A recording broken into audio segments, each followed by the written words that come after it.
ನಮಸ್ಕಾರ ಸ್ನೇಹಿತರೆ, ಇವತ್ತು ನಾನು ಹರಿಶ್ಚಂದ್ರ ಘಾಟಲ್ಲಿದ್ದೀನಿ. ಇಲ್ಲಿ ಹರಿಶ್ಚಂದ್ರ ಘಾಟ್ ಮಾಡಿಫೈಡ್ ಮಾಡಿ ಹೊಸದು ಮಾಡ್ತಿದ್ದಾರೆ. ಹರಿಶ್ಚಂದ್ರ ಘಾಟ್ ಪಕ್ಕದಲ್ಲೇ ನೋಡಿ ನಮ್ಮ ಕರ್ನಾಟಕ ಘಾಟ್ ಇದೆ.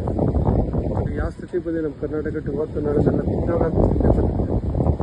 ಕರ್ನಾಟಕ ಘಾಟ್ ಅವ್ರು ಇದ್ರ ಬಗ್ಗೆ ಏನು ತಲೆ ಕೆಡಿಸ್ಕೊಂತ ಫುಲ್ ಆಳ ಮಂಟಪ ಥರ ಬಿಟ್ಕೊಂಡಿದ್ದಾರೆ. ನೋಡಿ ಯಾರು ಗೆಸ್ಟ್ ಇಲ್ಲ, ಏನಿಲ್ಲ, ಇವತ್ತು ನಾಳೆ ಬಿಟ್ಟಿರ್ತಾರೆ. ಇದ್ರ ಬಗ್ಗೆ ಯಾರು ಗಮನ ಹರಿಸ್ತಾ ಇಲ್ಲ. ದಯವಿಟ್ಟು ಯಾರು ಸಂಬಂಧಪಟ್ಟವ್ರಿಗೆ ಅರ್ಥ ಆಗೋರು ದಯವಿಟ್ಟು ಶೇರ್ ಮಾಡಿ. ಕಾಶಿಗೆ ಬರೋ ಬಡ ಯಾತ್ರಿಗಳಿಗೆ ಇಲ್ಲಿ ಬಂದು ಉಳ್ಕೊಳ್ಳೋಂಥ ಅಟ್ಲೀಸ್ಟ್ ವ್ಯವಸ್ಥೆ ಆಗಲಿ.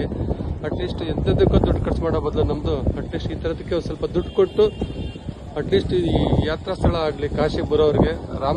ರಾಮಲಿಂಗಾರೆಡ್ಡಿ ಅವರು, ಈ ಮುಜರಾ ಇಲಾಖೆಯವರು ಅವ್ರು ತಲುಪೋರು ದಯವಿಟ್ಟು ಎಲ್ಲರೂ ಶೇರ್ ಮಾಡಿ. ನಮಸ್ಕಾರ. ನಾನು ಆರ್ಕೆ ಅನುಗ್ರಹ ಯಾತ್ರೆ. ನೋಡಿ ಈಗ ನಾನು ಈ ಕಡೆಯಿಂದ ಬಂದು ವಿಡಿಯೋ ಮಾಡ್ತೀನಿ. ಅದು ಆವಾಗಲೇ ಆಪೋಸಿಟಿಂದ ಮಾಡಿದ್ದೆ. ನೋಡಿ ಈಗ ಪೂರ್ತಿ ಕುಸಿದು ಬೀಳೋ ಅಂತ ಬಂದಿದೆ ನಮ್ಮದು. ಗೊತ್ತಾಗಿದೆ. ಹಾಗಾಗಿ ನಮ್ಮ ಮುಜರಾ ಇಲಾಖೆ ಇನ್ಮೇಲಾದ್ರೂ ಅಟ್ಲೀಸ್ಟ್ ನೋಡಿ ಇದಕ್ಕೇನಾದ್ರೂ ಕ್ರಮ ಅಂತ ಅಂದ್ಕೊಂಡಿರ್ತೀನಿ. ನೋಡಿ ಇದು ಯಾವಾಗ ಬಿದ್ದೋಗುತ್ತೋ ಗೊತ್ತಿಲ್ಲ. ನೋಡಿ ಇದೆಲ್ಲ ಕುಸ್ತಿದೆ.